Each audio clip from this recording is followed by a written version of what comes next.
Assalamualaikum warahmatullahi wabarakatuh. Perkenalkan, nama saya Revalia Seina Disti dengan NIM 40122 1111112. Di sini saya dari kelas maritim semester 5, kelas maritim D.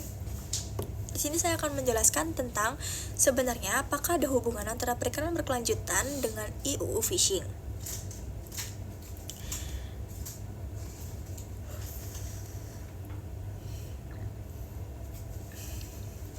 Saya akan menjelaskan perikanan berkelanjutan dan IUU fishing merupakan dua sisi mata uang dalam pengelolaan sumber daya laut. Perikanan berkelanjutan adalah kunci untuk menjaga keseimbangan ekosistem laut dan memastikan sumber daya ikan tersedia untuk generasi mendatang. IUU fishing di sisi lain merupakan ancaman serius yang merusak ekosistem, mengancam kelestarian spesies ikan, dan merugikan ekonomi. IUU fishing sendiri merupakan singkatan dari illegal, unreported, and unregulated fishing. Dalam singkatannya ada beberapa pengertian. Yang pertama, dalam singkatan ilegal, yaitu pengertiannya penangkapan ikan yang melanggar hukum seperti penangkapan di wilayah perairan yang dilindungi, penggunaan alat tangkap yang dilarang, atau penangkapan ikan yang melebihi kuota. Lalu ada unreported, yaitu penangkapan ikan yang tidak dilaporkan kepada otoritas terkait, seperti jumlah tangkapan yang tidak dilaporkan atau jenis ikan yang tidak dilaporkan. Lalu yang terakhir ada unregulated, yaitu penangkapan ikan yang tidak diatur oleh peraturan perundang-undangan, seperti penangkapan ikan tanpa izin atau penangkapan ikan yang tidak sesuai dengan standar keselamatan. Hubungan perikanan berkelanjutan dan IUU fishing, yaitu memiliki hubungan yang erat dan saling bertolak belakang. Perikanan berkelanjutan bertujuan untuk menjaga kelestarian sumber daya perikanan agar dapat dinikmati oleh generasi mendatang. Sementara IUU fishing sendiri merupakan ancaman serius terhadap keberlanjutan ikan. Perikanan berkelanjutan bukan sekedar slogan, melainkan pendekatan komprehensif yang menitik beratkan kepada kelestarian jangka panjang. Konsep ini didasari oleh 3 pilar utama. Yang pertama, ekologi, yaitu memahami dan menjaga siklus hidup ikan, memastikan populasi ikan tetap sehat dan produktif. Ini berarti menghindari penangkapan ikan yang berlebihan, menggunakan alat tangkap yang selektif, dan melindungi habitat laut yang penting bagi ikan. Lalu yang kedua ada ekonomi, yaitu memastikan praktik penangkapan ikan yang menguntungkan secara ekonomi bagi nelayan tanpa mengorbankan kelestarian. Ini berarti mendorong perikanan skala kecil dan menengah yang berkelanjutan dan meningkatkan nilai tambah produk perikanan. Lalu yang terakhir, dalam sosial, yaitu menjamin keadilan dan kesejahteraan bagi para nelayan serta melibatkan masyarakat dalam pengelolaan sumber daya laut. Ini berarti memberikan akses yang adil terhadap sumber daya laut, meningkatkan pengetahuan dan keterampilan nelayan, dan melibatkan masyarakat dalam pengambilan keputusan. IUU fishing bukan sekedar pelanggaran hukum, melainkan ancaman serius terhadap kesejahteraan ekosistem laut dan manusia. Praktik IUU fishing memiliki dampak negatif yang luas.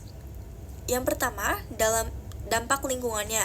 Yang pertama, penurunan populasi ikan, yaitu penangkapan ikan secara berlebihan dapat menyebabkan penurunan populasi ikan secara drastis, bahkan hingga kepunahan.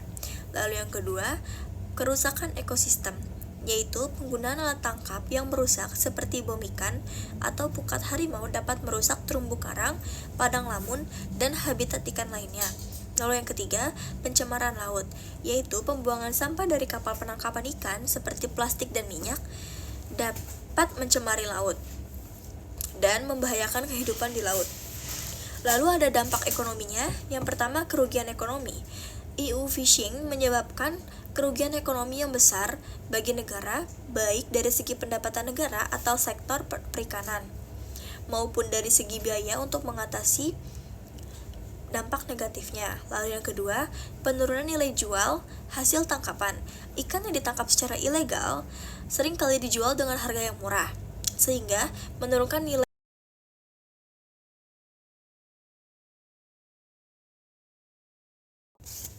Lalu, dampak sosialnya yaitu yang pertama, konflik antar nelayan, yaitu artinya EU fishing ini dapat memicu konflik antar nelayan, baik antar nelayan lokal maupun antar nelayan dari negara berbeda. Lalu yang kedua, kehilangan mata pencarian, yaitu EU fishing dapat menyebabkan nelayan kehilangan mata pencarian karena populasi ikan yang menurun dan persaingan yang tidak sehat. Lalu, penurunan populasi ikan yaitu penangkapan ikan yang berlebihan dan tidak terkontrol dapat menyebabkan penurunan populasi ikan secara drastis, bahkan mendorong kepunahan spesies tertentu.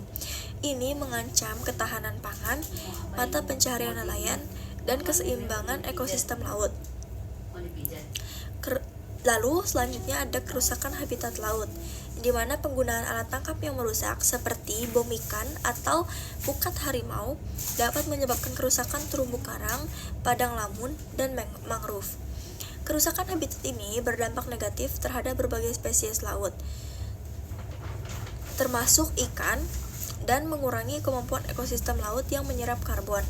Lalu, ada konflik antar nelayan, di mana persaingan yang tidak sehat dalam mendapatkan ikan dapat memicu konflik antar nelayan, baik di dalam maupun di luar wilayah. Hal ini dapat menyebabkan kerugian ekonomi, gangguan keamanan, dan bahkan kekerasan.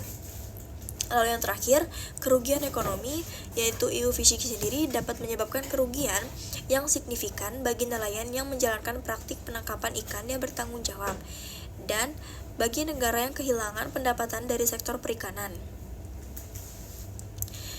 Mengatasi EU fishing dan mendorong perikanan berkelanjutan memerlukan upaya bersama dari berbagai pihak. Yang pertama, peningkatan penegakan hukum. Peningkatan atau pengawasan dan penegakan hukum terhadap praktik EU fishing di laut dan di darat ini berarti meningkatkan sumber daya dan kapasitas penegak hukum, memperkuat kerjasama antar lembaga, dan memperketat aturan dan sanksi. Bagi pelanggar, pemerintah harus menindak tegas pelaku EU fishing dengan menerapkan sanksi yang berat. Lalu yang selanjutnya ada peningkatan pengawasan, yang dimana pemerintah harus meningkatkan pengawasan di laut, baik melalui patroli laut, pemantauan satelit, maupun kerjasama dengan negara lain. Lalu yang terakhir ada pengembangan teknologi, di mana pemerintah harus mengembangkan teknologi untuk membantu dalam pengawasan dan penegakan hukum di laut. Lalu terdapat kerjasama internasional. Kolaborasi antar negara ini untuk berbagi informasi, meningkatkan pengawasan, dan menindak pelaku EU fishing. Berarti menjalin kerjasama bilateral dan multilateral, memperkuat aturan internasional, dan meningkatkan koordinasi dalam penegakan hukum. Kerjasama internasional ini sangat penting untuk memerangi EU fishing, terutama dalam hal berbagi informasi serta pengawasan bersama. Hubungannya dengan perikanan berkelanjutan, yaitu perikanan berkelanjutan sendiri merupakan solusi untuk mengatasi masalah EU fishing, yaitu peningkatan kesejahteraan nelayan, di mana perikanan berkelanjutan dapat meningkatkan kesejahteraan nelayan dengan memastikan keberlanjutan sumber daya perikanan dan pendapatan yang stabil. Lalu yang kedua, perikanan berkelanjutan memberikan pengelolaan sumber daya perikanan yang terencana dan berkelanjutan sehingga dapat mencegah overfishing dan kerusakan ekosistem laut. Lalu yang terakhir, perikanan berkelanjutan untuk dapat mencegah EU fishing dengan meningkatkan pengawasan, penegakan hukum, dan kesadaran masyarakat. Sekian yang dapat saya sampaikan. Maaf apabila ada salah kata atau kurang-kurangnya, saya mohon ampun. Wassalamualaikum warahmatullahi wabarakatuh.